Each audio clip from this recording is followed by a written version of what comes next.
Et puis, le président du Conseil national de la transition annonce la publication de la nouvelle constitution guinéenne en mars prochain.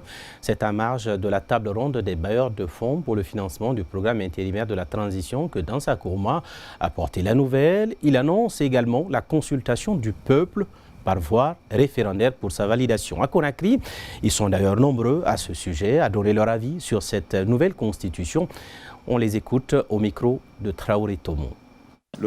Du haut de la tribune de la table ronde des bailleurs sur le financement du PRI à Dubaï, Dr Dansa Kourouma fait une annonce inattendue. La nouvelle constitution guinéenne tant annoncée pourrait être publiée au mois de mars prochain avant d'être soumise à un référendum, promet le président du CNT. Une bouffée d'oxygène pour Boubacar Sissoko, défenseur des acquis du CNRD. D'abord, c'est une réaction de satisfaction parce que c'est une chose tant attendue qui est enfin là. Je pense que c'est des personnalités du pays. S'ils font une annonce comme ça, et je pense que voilà, c'est d'abord un soulagement pour le peuple de Guinée. Parce que c'est ça le combat d'abord, la constitution et après l'organisation des élections. C'est ça notre objectif à nous. Donc c'est une satisfaction. Un avis que ne partage pas Ibrahim Khalil Diallo, Khalil le Ténace pour les intimes, qui balaie d'un revers de la main cette énième annonce des autorités de la transition. Des annonces qui, selon lui, sont toujours restées lettres mortes.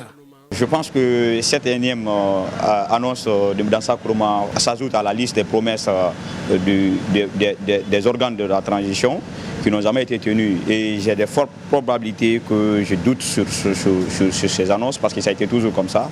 Mais quand même, comme il a annoncé, nous tenons voir jusqu'au bout comment ça va se faire. Et je pense que Dansa Kourouma a été dans son rôle de séduire les investisseurs, des bailleurs de fonds pour avoir de l'argent parce que la Guinée traverse des difficultés économiques aujourd'hui. Donc il faut utiliser des termes comme ça pour attirer ces bailleurs de fonds afin de donner des fonds à la Guinée. Il était dans ce rôle-là. Sinon, s'il s'agit de l'exécution de ce qu'il a dit, il y a beaucoup d'autres promesses antérieures qui ont été tenues comme ça, qui ont été dites et qui n'ont jamais été tenues au fait. Comme le général Mamadi Doumbouya, ainsi que tous les autres membres du gouvernement concernés par le processus de retour à l'ordre constitutionnel normal en fin d'année 2024, Dr Dansa Kourouma, président du Conseil national de la transition, est lui aussi attendu, tel un maçon au pied du mur.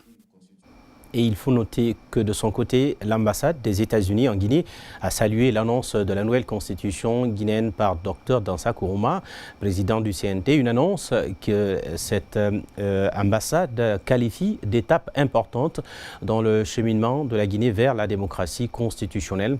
Et je cite, nous encourageons le gouvernement guinéen à poursuivre cette dynamique positive et à mettre en œuvre une constitution qui garantisse une bonne gouvernance et respecte les droits de l'homme et jette les bases solides pour une paix et une sécurité durable. Les États-Unis, disent-ils, restent déterminés à soutenir la Guinée dans ses efforts pour atteindre ses objectifs fondamentaux pour le mieux-être de ce peuple, lit-on dans ce communiqué officiel de l'ambassade des États-Unis à Conakry.